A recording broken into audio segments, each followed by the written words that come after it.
Mauro Naves, feliz dia do jornalista. E você que recentemente completou também 30 anos de TV Globo, né? Uma data realmente para ser comemorada. Bem-vindo ao Seleção Sport TV, amigo.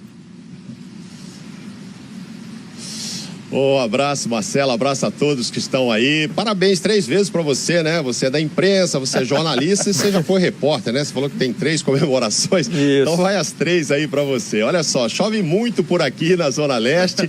Casagrande conhece bem essa região. Eu acho que na verdade tá chovendo em São Paulo todo, né? É que eu estou por aqui e tô vendo que ela tá forte. De manhã ela tava um pouco mais rala aí, quem conseguiu trabalhar foi o Fábio Carilli. Ele foi a campo, mas só trabalhou com os reservas. Pelo 2º dia consecutivo, a turma que jogou na quarta-feira pela Copa Sul-Americana ficou na academia se recuperando. Essa turma vem pegando aí uns jogos pesados e na sequência aí tá precisando descansar, tanto que partiu dos próprios jogadores pela primeira vez no ano um pedido para antecipar a concentração. Eles estão de folga agora à tarde e à noite já se apresentam, querem dormir bem por aqui e se alimentar. O Fábio Carilli deu uma entrevista aqui hoje, disse que só pode dar o time amanhã cedo, que ele espera 48 horas, mas ele está bastante animado em poder contar com o Rodriguinho, com o Jadson, ou seja, repetir aí o time que jogou na quarta-feira com a volta do Fagner, que na quarta-feira estava suspenso pela Conmebol e não pôde jogar. Vamos ouvir aí o Fábio Carilli.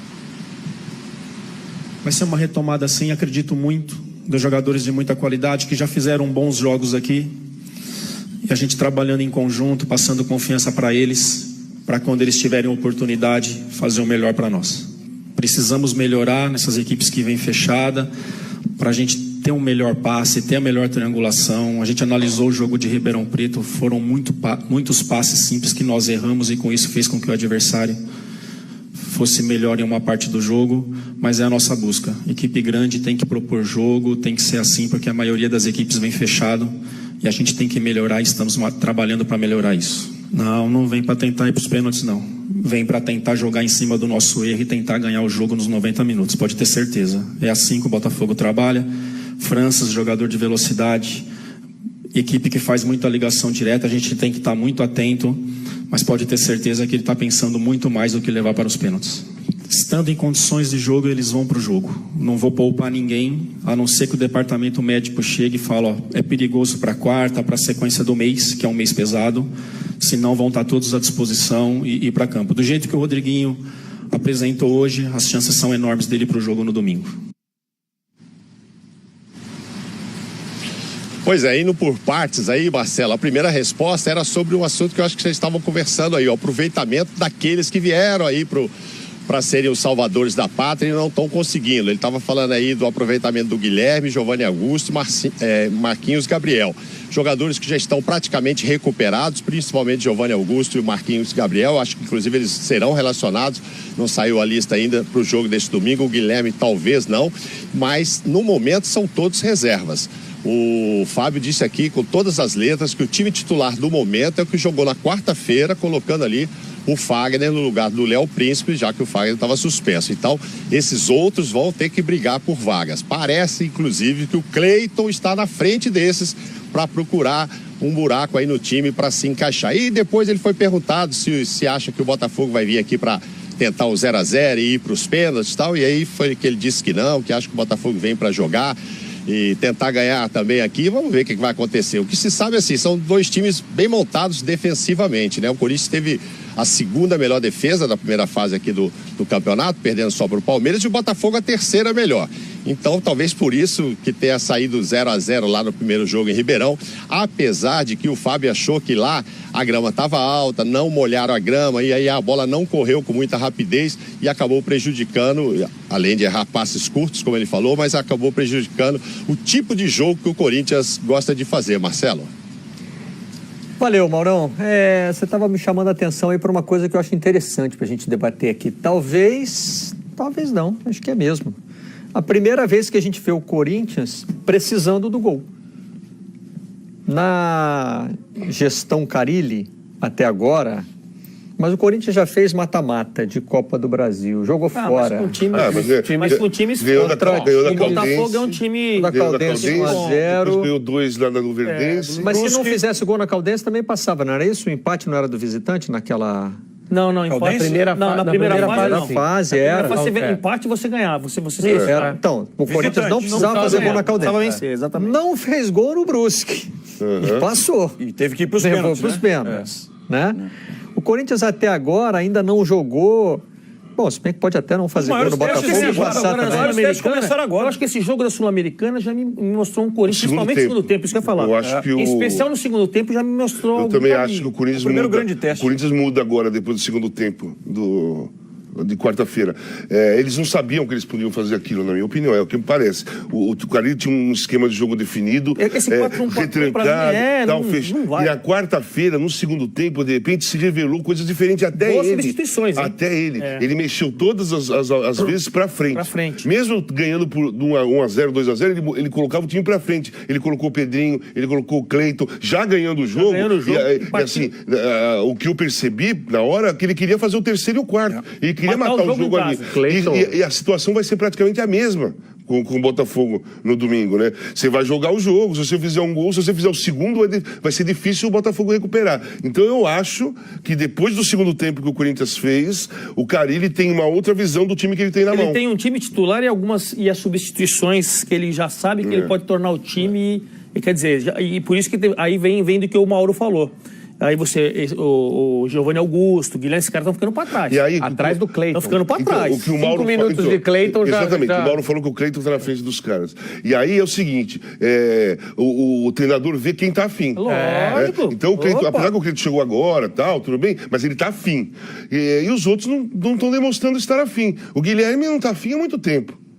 Desde quando ele chegou ano passado, ele fez, no final do ano, ele era o melhor jogador do Corinthians nas últimas partidas. Mas ele nunca demonstrou reclama quando sai do time, sai com cara feia. Não é um cara empolgado. Não é um cara empolgado. E quando ele é colocado no time titular, ele não dá resposta. Não dá resposta. E o Giovanni Augusto foi de regular para baixo o tempo todo, todas as vezes que jogou. O Marquinhos Gabriel é um outro estilo de jogo. O Marquinhos Gabriel foi assim, teve uma convocação de 4-5 meses, no ano passado, que parecia que o Corinthians estava contratando o Maradona, né? E era o Marquinhos Gabriel. Fez um ótimo trabalho no Santos na época, mereceu toda essa... Mas foi mal no Palmeiras.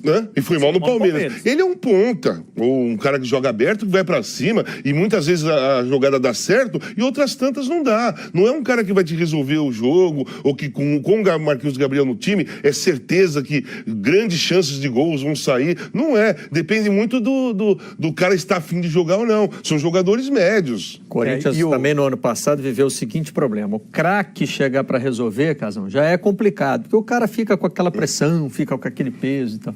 O jogador que não é craque chegar para resolver, aí é o pior de dois mundos. Ainda mais no Corinthians. O Corinthians foi fazendo isso no ano passado, um atrás do outro. E foram sucessivos, né? Porque o Guilherme, o Giovanni Augusto e o Marquinhos Gabriel são bons jogadores jogando no máximo, mas você não vai falar que nenhum deles vai...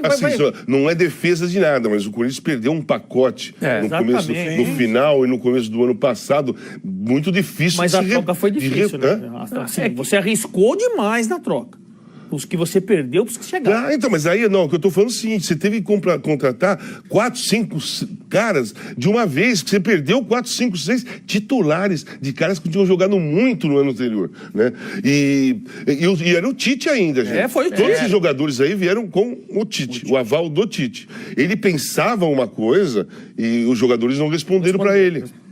Era difícil até pro Tite. O Tite deu mal. O Tite foi eliminado pelo Palmeiras no Campeonato Paulista, foi eliminado pelo Nacional de Montevidéu na Libertadores. Era o Tite ainda. O Tite deu uma palestra, eu não vou falar a pessoa que me contou, que ela estava no... E ele falou assim, é óbvio que ele não vai externar isso, ele falou o seguinte, olha, eu me sinto responsável também pelo fracasso do Corinthians ano passado. Que o Corinthians não foi para Libertadores, porque eu trouxe os jogadores, eu apostei que eles fariam isso, e eles não deram resposta. E nem se ele fica ia resolver. Nem se ele ficasse, não, ele falou isso nessa palestra. Ele falou, mesmo que eu ficasse, o Corinthians também ficaria fora da Libertadores. O erro foi na escolha. Na escolha. Ele falou, eu apostei e errei na aposta, mas foi o olho no erro. E aí você vê, foi erro na escolha, nem tanto pelo futebol que os caras jogam, que eles jogavam, eles têm um histórico de bom jogador, mas o erro foi pelo tipo de comportamento que eles têm. São caras que né? Não sente muito a situação. Se jogar, jogou. Se não jogar, não jogou, sabe? Fica ali. Se jogar, não quer ser substituído, não quer ser substituído, aí fica fora, sabe? Não é isso, voltando naquele assunto no começo do programa, que o Tite não quer arriscar com a seleção brasileira. Ele não dá para ele convocar um jogador do tipo de comportamento que tem o Guilherme, que tem o Giovanni Augusto. Ele não vai arriscar, mesmo o jogador tendo qualidade. Ele não vai arriscar fazendo isso. E no Corinthians, ele não sabia que o comportamento dos caras eram esse. Ele só contratou pelo histórico anterior. O Giovanni Augusto fez um ótimo campeonato no Atlético Mineiro. O Atlético foi vice e ele era uma peça importante lá. Só que ele treinava lá. Né? E o treinador daqui só vê como ele joga. O Atlético abriu mão dele naquele momento porque o Atlético sabia que no dia a dia ele tinha um comportamento meio desinteressado, pelo que parece. Agora, sobre esse Corinthians aí, eu falei, o Corinthians vai ser testado de verdade agora. Tudo bem que já tenha passado por clássicos no Campeonato Paulista e tal, mas aí você pega uma sequência com Universidade de Chile. Você tem 2 jogos difíceis contra o Inter, Copa do Brasil. Decide 3 campeonatos em um mês. Abril sempre vai... E com essa nova postura, talvez, por isso que me chama a atenção o fato de que o Corinthians agora, de fato, vai começar realmente a ter a pretensão da temporada aí, com essa ideia do Carille diferente, botar o time mais pra frente, os jogos mais importantes e sentir também como é que esse elenco vai se comportar, né? Diante de toda essa pressão que vai existir em função da necessidade de você buscar resultado em 3 competições diferentes. Vai ter uma dificuldade porque é um elenco muito jovem. Então, agora, já melhorou também. Ainda acho fraco, mas quando chega um Jadson, quando chega o Cleiton, que se tiver vontade de jogar, já viu que dá pra encaixá-lo. Tem os moleques da base, atacante, né? Os moleques da base estão jogador de linha vontade. de meio. Os jogadores da base, Arana, Michael, jogando muito, já apareceram. Pedrinho, Del Jabbar, Del Príncipe. Já apareceram que estão com condição de se firmar. O jogo começou muito bem. O jogo começou muito bem. Então, o jogo me surpreendeu. O jogo eu não via com... Eu acho que tá se eu colocar ali, Jadson, o Cleiton, que me parece que vai dar certo.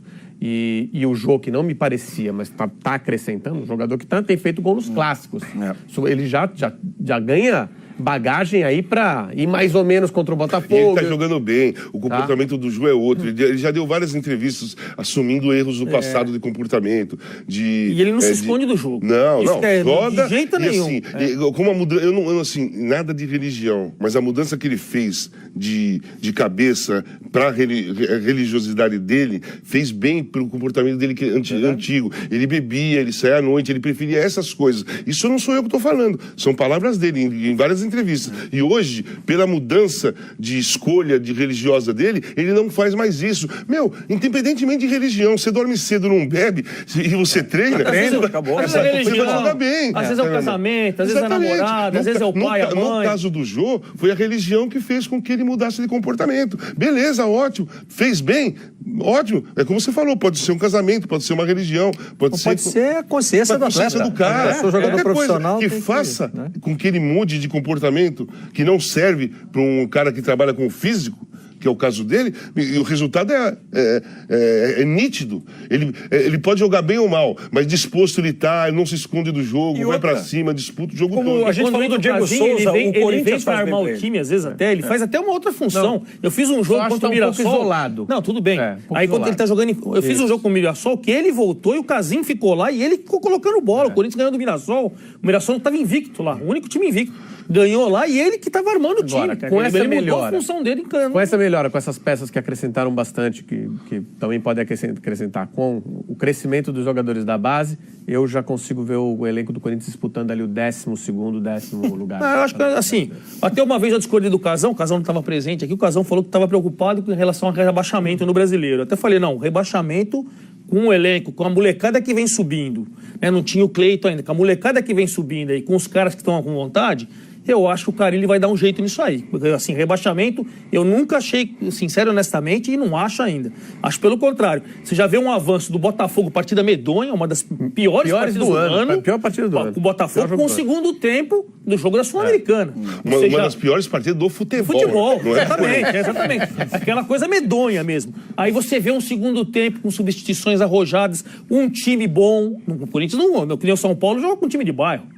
O Corinthians não. O Corinthians jogou com um time que e foi Sabe lá, jogar. e jogou, sabe jogar, se impôs, substituições. Então, você já vê que o Corinthians, Eu pelo menos, também tá no acho. caminho. Mas aí eu tô com o Lofredo aí. Nono, Não, tudo bem, décimo. mas Décimo, tá bom. é o rebaixamento. Até foi começar, uns até 10. começar o brasileiro, pode ser que suba pro oitavo. então tá beliscando nono. Libertadores. Não, mas sexto por sexto pega a Libertadores. Então tá beliscando Libertadores. Décimo segundo. É que o ano passado, o Corinthians foi fazendo o possível para entrar na Libertadores. Vocês da imprensa comemorando hoje um dos seus dias, tem que lembrar também o seguinte: a gente não pode desprezar o impacto que um time arrumado causa no Campeonato Brasileiro. De peso. O Botafogo no ano passado entrou sob avaliação de todo mundo, inclusive do treinador. Muita era, gente né? cobra só dos jornalistas, mas o próprio treinador disse assim, o campeonato e a primeira inteiro, preocupação era não cair. 45 pontos.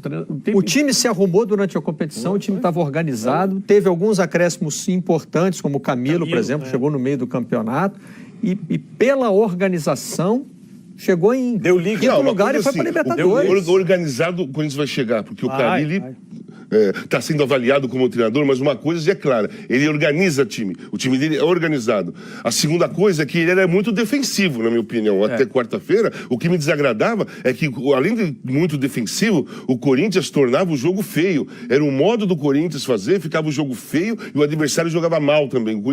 O ritmo do Corinthians fazia isso com o time. No segundo tempo, eu vi uma coisa diferente que eu não tinha visto até agora. Casal, você sabe que a questão do jogo feio me fez lembrar o começo do trabalho do Tite até engrenar. O Corinthians também não jogava bonito, não. Inclusive com o time 1 a 0. Você lembra que falava tudo do 1 a 0? É time do 1 a 0. Tinha um empatite. Empatite ou 1 a 0. O Corinthians jogava feio também, até se organizar e fazer com que os jogadores, a qualidade dos jogadores aparecesse dentro da organização. E não sei se tem tanta qualidade para aparecer nesse time. A diferença era que naquela época, tem o mérito do técnico naquela época também nessa tinha história. jogadores de qualidade certos que não estava funcionando. Hoje, se tiver a qualidade que nós estamos pensando, vai ser uma surpresa.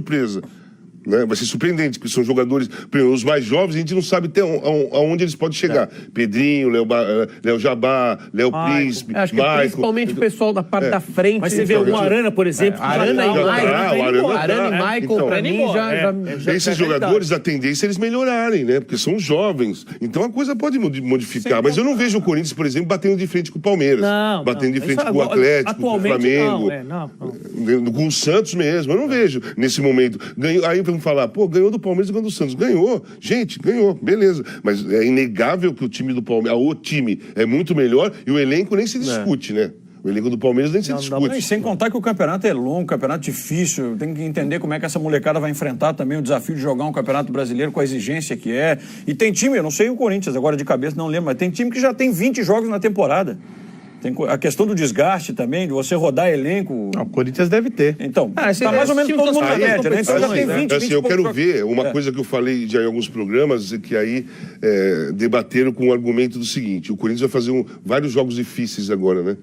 Abriu mata-mata, né? Paulinho, eu quero ver esse time do Corinthians no Campeonato Brasileiro pegar o Palmeiras no domingo, na quarta o Flamengo no Maracanã, no outro domingo o Atlético Mineiro. Depois vai na ilha aí fala assim, mas ele não tá fazendo isso agora? Tá, mas só que lá no Brasileiro é o mesmo campeonato. Eu quero ver fazer isso no mesmo campeonato. Sendo que você vai fazer pontos pro mesmo campeonato. Esse agora, tudo bem, vai jogar com o Universitário pela Copa pela Sul-Americana, domingo pega o Botafogo pelo Paulista, depois o Inter pela Copa do Brasil, mas são campeonatos diferentes. No outro, você tem que fazer pontos pro mesmo campeonato, jogando só paulada. É muito mais difícil. A exigência dos meninos mas de encarar, assim, né? o Corinthians tem uma coisa, pelo menos dentro de casa, ele joga bem. Ou vence. Vai, joga bem que eu falo, vai. Jogou bem quarta. Não, tô falando assim, mesmo num brasileiro, quando ele não... Depois ele caiu muito. O Corinthians empatou com o Luverdense na arena, gente. Mas assim, ele perdeu, casa. mas ele perdeu do Santo André também na arena. Perdeu. O Santo André também na arena. Mas se você for pegar... Quase saiu com o Brusque então, lá. mas se você for pegar o geral do Corinthians, ele tem um aproveitamento de 70%, 80% mas na assim, arena. como resultado... Sim, resultado. Isso aí eu concordo. Isso aí não dá pra discutir. Ganhou do Santos, ganhou do São Paulo... do Palmeiras. Empatou com o São Paulo e ganhou do Palmeiras. Só que não jogou bem nenhuma partida. A melhor partida... Eu faço quase todas do Corinthians que eu vi. A melhor partida foi o segundo tempo. Foi. Com a Universidade do Chile. Eu acho que contra o Palmeiras soube jogar. Mas aí teve influência do Eduardo Batista naquela partida. Também. Ele jogou com um jogador a mais, não mudou o time em nenhum momento, e o Carille inteligente, os jogadores entendendo o jogo, perceberam como o Palmeiras jogava. O Eduardo, aquele dia, não mudou nada. O ritmo do Palmeiras ficou o mesmo. E com 10 o Corinthians conseguiu jogar. Mas ficou afunilado lá atrás. Entendeu o jogo. Dentro de casa. Entendeu o jogo. Só vendo o Palmeiras foi bem jogando. também lá fora de casa. É. Vamos chamar o repórter André Pessoa. Ele ontem participou indiretamente do Seleção Sport TV, porque eu citei uma entrevista que ele fez com o Camilo reclamando da questão de ter